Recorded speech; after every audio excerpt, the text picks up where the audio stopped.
This is Preston, Staggy, Buttercup. Stagmont. I messed it up. Staggy. I'm Staggy. Staggy on Bauhaus. Yeah. Who are you? Preston Buttercup. This is the Gold Cheese Pup Tune Torner. This is episode 5. We're doing... I picked this, but it was agreed upon as our per rules that I won't explain every time because people will get it. Relatives in Descent by Protomartyr. My familiarity with this album is 0. I don't think I've even heard a single from it. I wasn't even aware it was out. I think I was a little bit, but not really. I liked their first 2 albums, especially The Agent Intellect, which is their second album, a lot. So I'm excited about this album. Preston, what do you know about this group, this band? Well, I listened to one song of theirs, like, a few years ago. It was one from the album cover with the dog on it. Mm-hmm. And I liked the album cover. And I remember liking the song, but I can't really remember how it went or what it sounded like. But I don't know, like, I keep hearing about this band a little bit, but I don't really know anything about them aside from that they're a rock band. That's pretty much all I know about them. Yeah, they're I like them. They're good rock and roll, as David Letterman would say. Some good Chuck Berry tunes. Yeah. So we're gonna review their first song, "A Private Understanding," and then come back to you. Okay, we just listened to the opening song, "A Private Understanding," which is actually the longest song on the album. I realized that halfway through. It's 5 minutes and 18 seconds. PB, what'd you think of the song? I thought the song was pretty good. I heard it in the verses. To me, I heard it sounded kind of like post-punky to me. Do you have the lyrics open? Mhm. Okay. The verses sounded post-punky to me. They're classified as a post-punk band on Wikipedia, I think, and in general. The verses reminded me of a band that I like called Tuxedo Moon, who they're still around, but most of their best stuff came out in the 80s, and they were like a sort of like a post-punk band, and I don't know, I guess his voice and his delivery of the lyrics reminded me of how they can be sometimes. His voice almost sounds like a less melancholy Ian Curtis sometimes, at least in this song. Yeah, I can see that.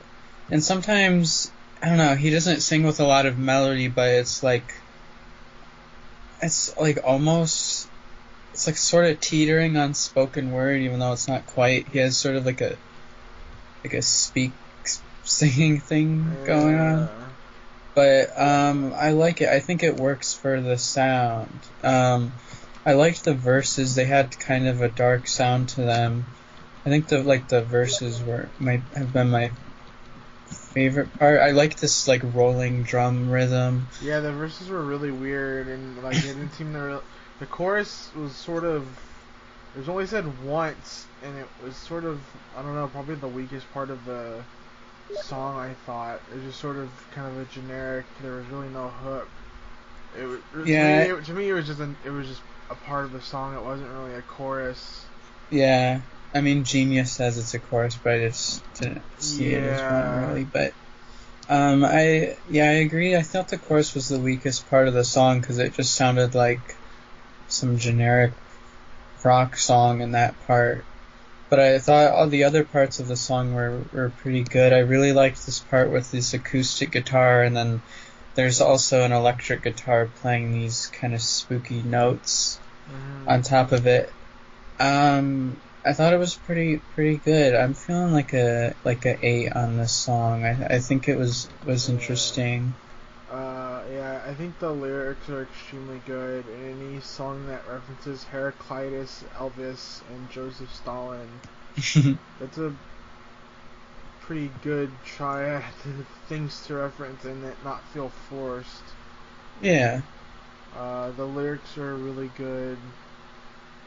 I like the night is an accumulation of dark air. Yeah, probably coming from someone who went to college as a lyricist, if I had to guess, or at least an educated person, or a read person, if I had to guess.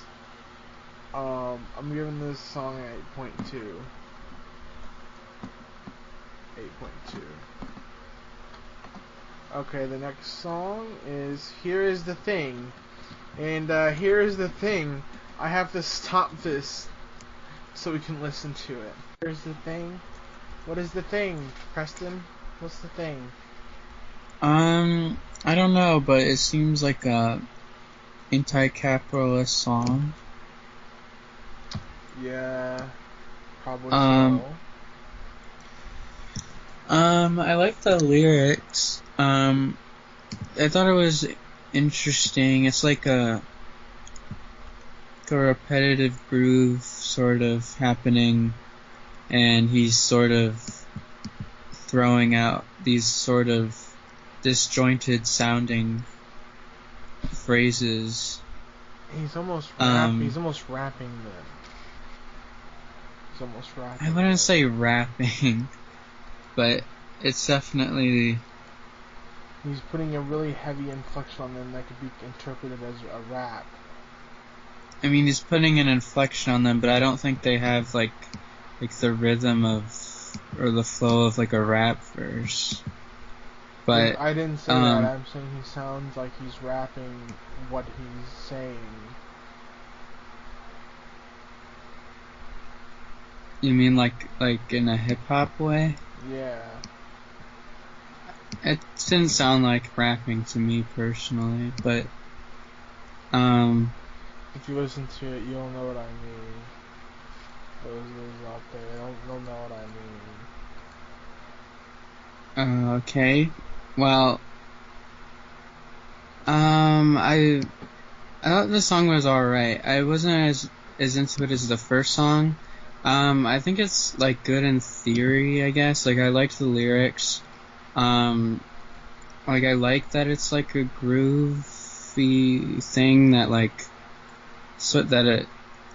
I don't know. But to me, just I guess like the main bass line that the song revolves around just didn't grab me that much. Mm-hmm. And since that's basically what repeats throughout the song, I just wasn't as into it. But I still like thought it was like good. I guess I liked the lyrics, and so I don't know. I guess I'm feeling like a 7.5 on this one. I wasn't really into this one that much. I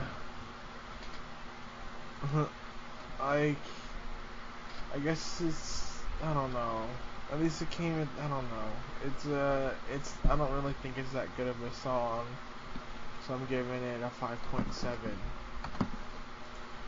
So the next song is My Children. And we're gonna review that one.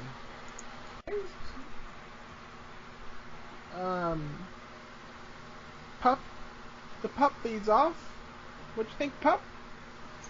I thought it was nice. I mean, well, I don't know if nice is the best word to describe it because you're mostly in like the first half of the song, the chord progression gets kind of dissonant, but I liked that about it. I liked like the little bit of dissonance in the first half, and then as it goes on, it gets more upbeat and it's got kind of like a sort of a little bouncy bass line, and I thought lyrically it was interesting.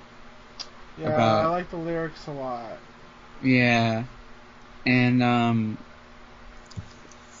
yeah. I mean, I thought it was a nice, cool little song. I guess I'm feeling like a 7.7 on it. Okay.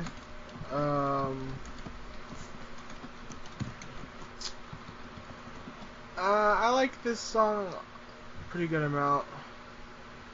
Sounded very influenced by 80s post-punk, late 70s post-punk, whatever. I'm feeling a 7.9. And even though Catriona is 1 minute and 44 seconds, I think we should do that separately from the Chuckler because it seems to have a lot of lyrics in it. So, Okay. it might be a more complicated song, I don't know. So we're going to listen to Catriona song 4 and then come back to you. So, what'd you think? Fourth song.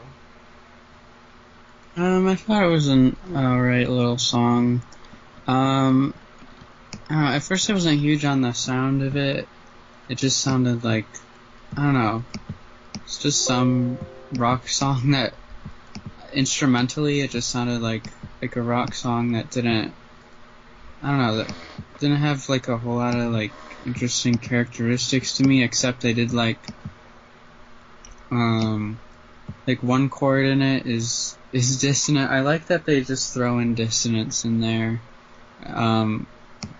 in their songs. Like they'll have like a relatively like normal sounding chord progression, but then like the last chord will be like dissonant or something. And I like that about them, so that made the song more interesting to me. And I like the way he sings the chorus. But overall, I just thought this was like alright, I guess. I guess I'm feeling like a 7.4. Okay. I thought there really wasn't much to this song. It felt kind of fillerish. I didn't really notice any dissonance, but that doesn't mean it's not there. I'm not as well listened, but to me it was just sort of whatever. So I'm feeling like a 7. So the next one has my favorite title, The Chuckler. It's one of my least favorite titles on this album. We'll get back to you with The Chuckler. And I'm going to say, and you can agree or disagree, that I think this is probably the best possible song you can make with a title called The Chuckler.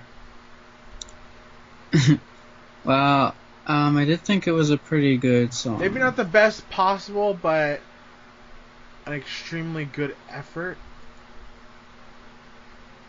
at trying to make it. Well, I mean, I think it redeemed the bad name of the song.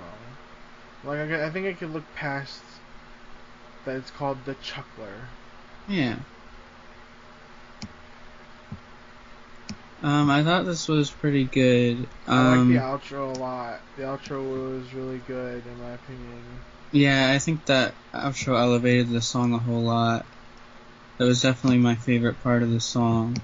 At first I was like, it's okay, it kinda just sounds like the other songs that we've heard so far. And then the chorus with War and Rumors of War, that part, I thought was pretty good. And then, yeah, when the outro came around again, I think it elevated the song a lot. Yeah, I agree. I think it's one of my favorite favorite songs so far on the album. Ooh. What would you give this, Preston? I don't know. Because the verses didn't really make a big impression on me at all, really. At least musically, though. Even though I really liked the outro a lot. I like the whole song kind of lyrically. It seemed very surreal, kind of absurd. I thought it was just mostly sad. Well, it's like the Laszlo part. Like, what is that part about? Yeah, that part's a little strange. But other than that, the song just sounded sad to me. Yeah, it seems like it's sad in some way. It just sounds very, very pessimistic, and just about feeling hopeless. So I'll just keep on chuckling because it doesn't matter. Oh. So is that but yeah, what since does that quantify as? What is what quantify as? Those feelings. What do you mean? For the rating of the song.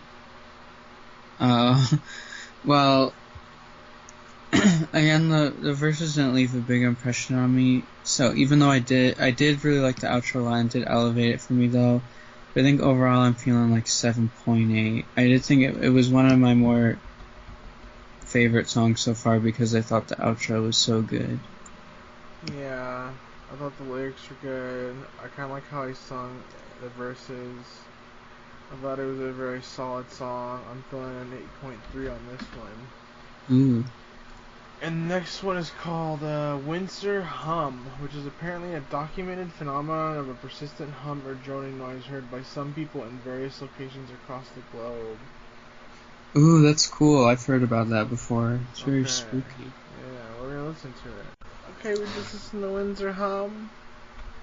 What do you are the hums whinsing? Are the winds humming? Preston, what do you think?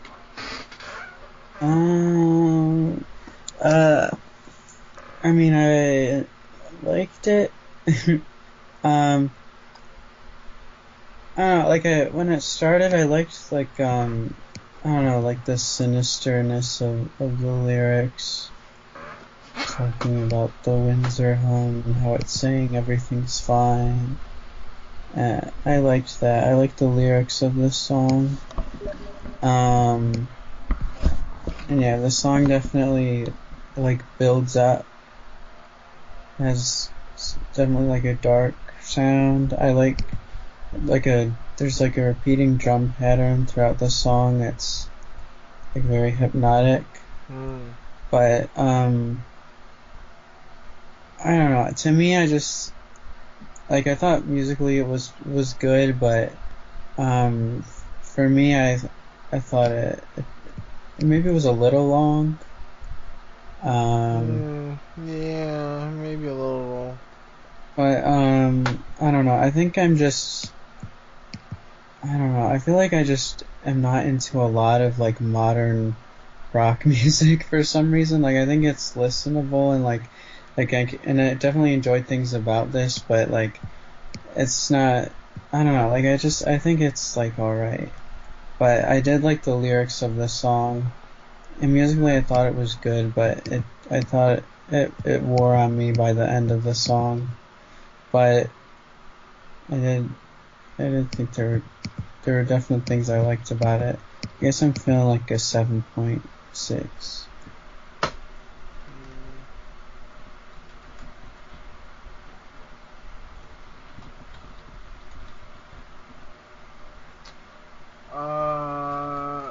I thought this was the best song on the album so far.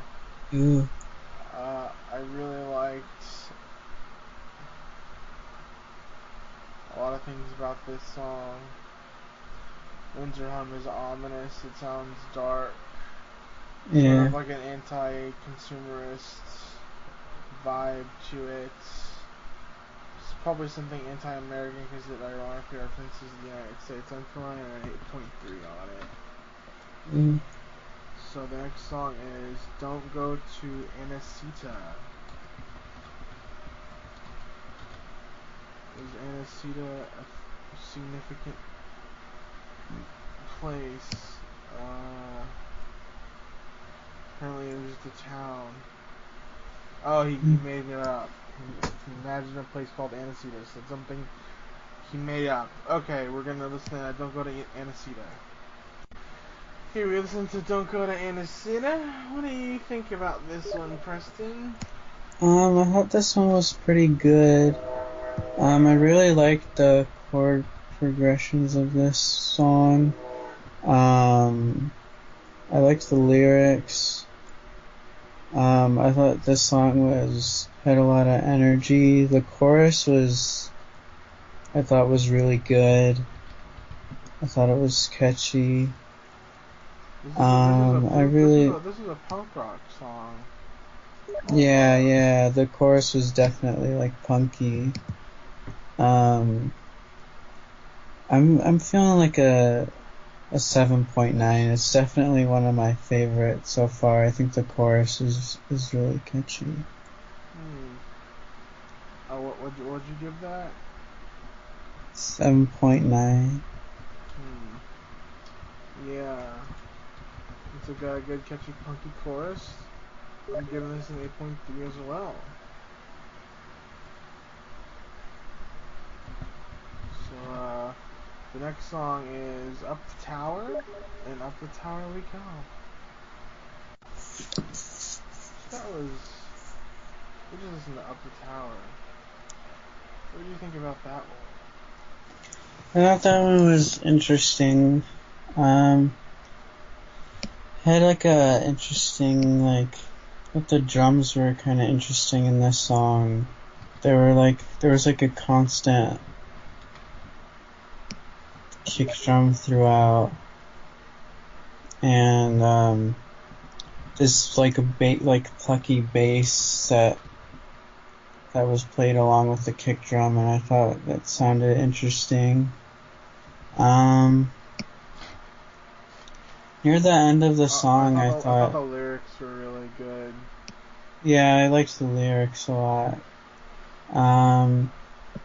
And yeah, I like the part where he says knock it down and it gets like all chaotic. Yeah.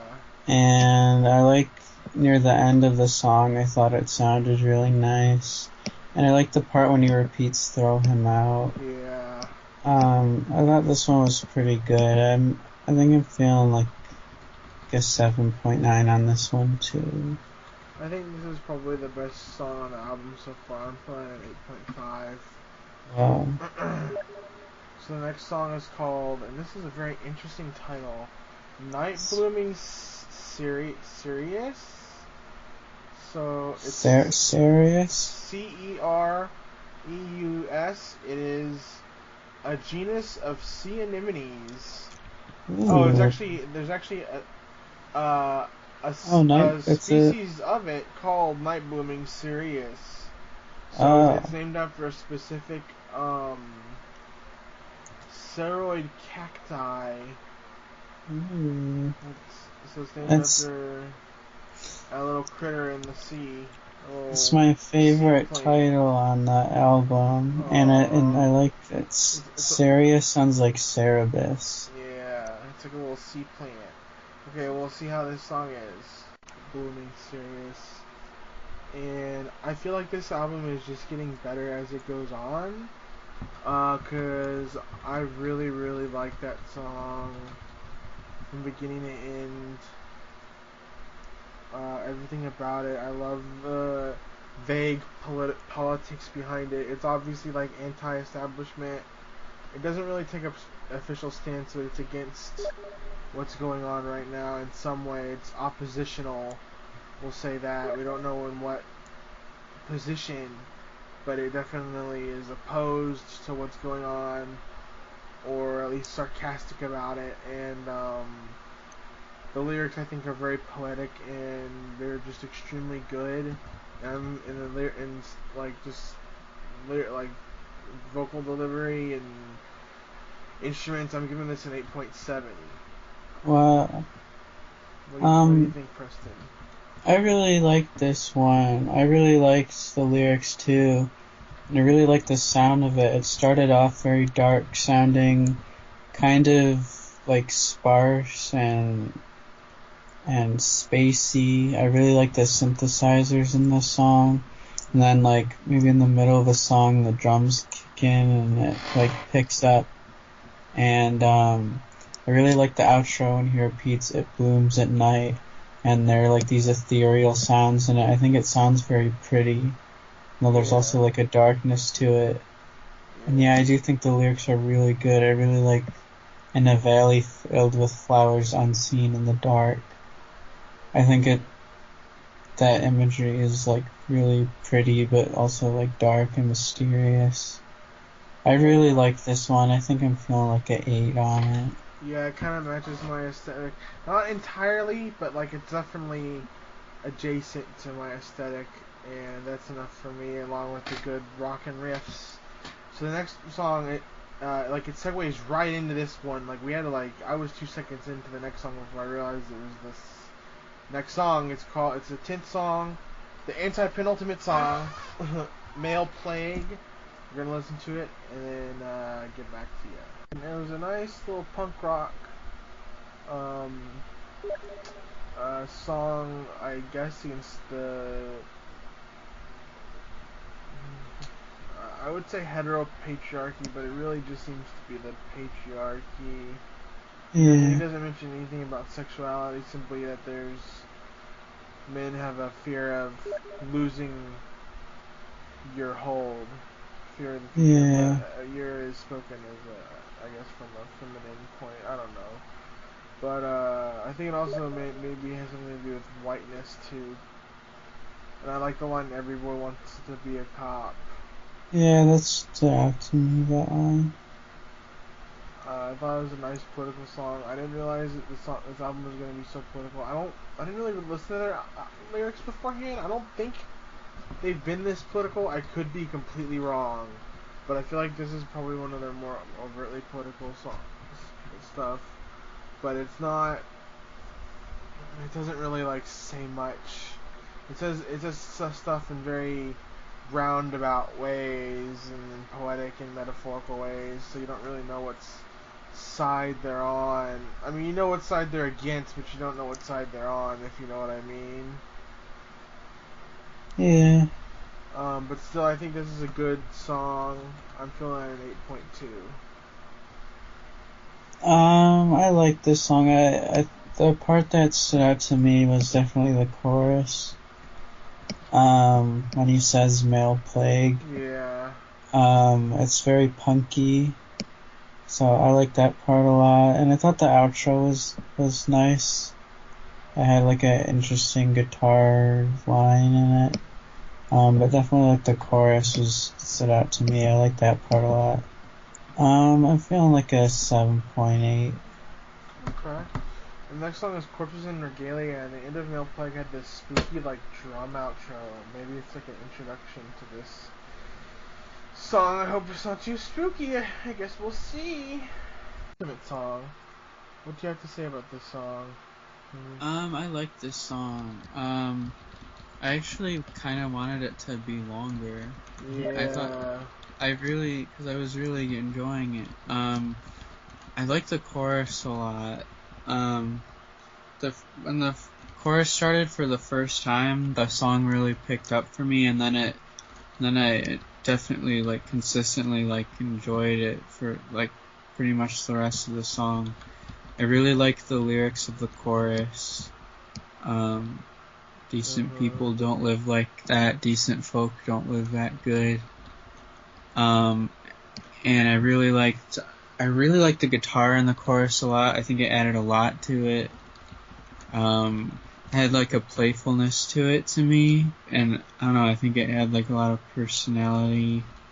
And I really liked the bridge where he was repeating "Watch where you go." He had this intensity in his voice while he was saying it. And yes, I really liked the bass at the near the end of the song. It was in some nimbly bass, and yeah, just that chorus I think was really good, especially the guitar in it.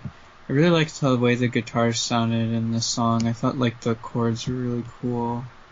I'm feeling a 8.1 on this song. Ooh. Yeah, I like the weird lyrics. Everything about it I thought was really good as well. I'm feeling probably about an 8.4. Ooh. So we're gonna review the last song, Half Sister, and then we're going to review the album as a whole. Yeah. And then we're gonna figure out what album we're gonna review next time. So see you then. You ready for Half Sister? The overall rating and our top 3 choices, and I get to pick this time first. Mhm. So what do you think about Half Sister? I liked it. I thought it was a good closer. I I liked the lyrics a lot. Each verse sort of told like a story, like some mysterious, ominous story. My favorite one was the second verse, where it talks about some sort of ghost that appeared to someone. I like the line after this. Its voice was still heard after the sun had burned away its image. I think it's. I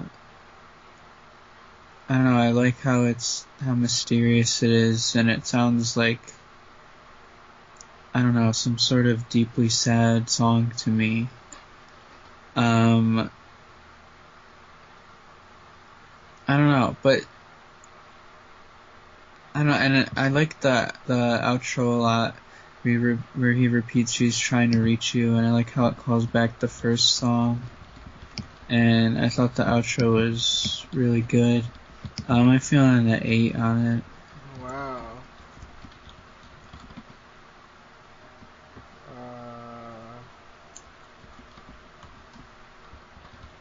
I thought it was good as well. I agree with your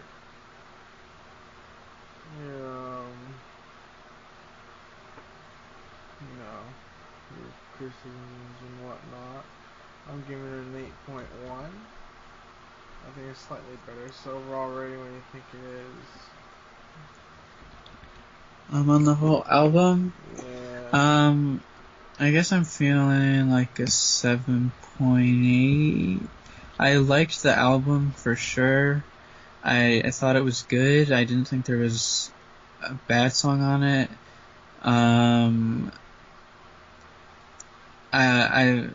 I thought it was. I definitely thought it was good. I mean, I feel like maybe I'd have to be in a mood for it, maybe, or I feel like if I listen to it more, it might grow on me more. Because when I look back at the songs, there are songs that stand out to me that I would maybe listen to again, and I think I'd be interested to hear more of their stuff. So I wasn't like, there wasn't any moment on this album where I was like, whoa, I really love this. But I definitely think that this album has its moments, and I think definitely think it's good, and I could maybe see it growing on me if I listened to it more. Yeah, I'm gonna give this album an 8.3. Probably my least favorite of their three I've heard, but still pretty good, worth a listen. It's a very strong second half in my opinion. And my top three are Night Blooming, Serious, Corpses in Regalia, and Don't Go to Anacita. Yeah, I thought the second half was pretty strong too. What was the first one you said? Night Blooming, Serious. I would have chosen that one probably, and the Corpses one, but I guess I'll go with it's actually tough because those are like my two favorites. I'll go with the Private Understanding, Half Sister, and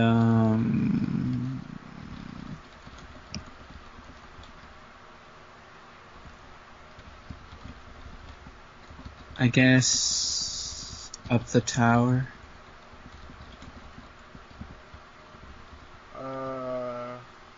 I'm sorry. Up the Tower. What were the other two? Half Sister and A Private Understanding. Yeah, those are good ones too. Okay, we don't have another album to pick. We haven't done that yet. So I gave it a 7.8. I gave it a 8.3. That was Relatives of Descent, the Protomartyr from 2017, our newest album release. Oh yeah. Okay, so that was Tune Torner episode. Thank you for listening. No. Yes. Episode 5.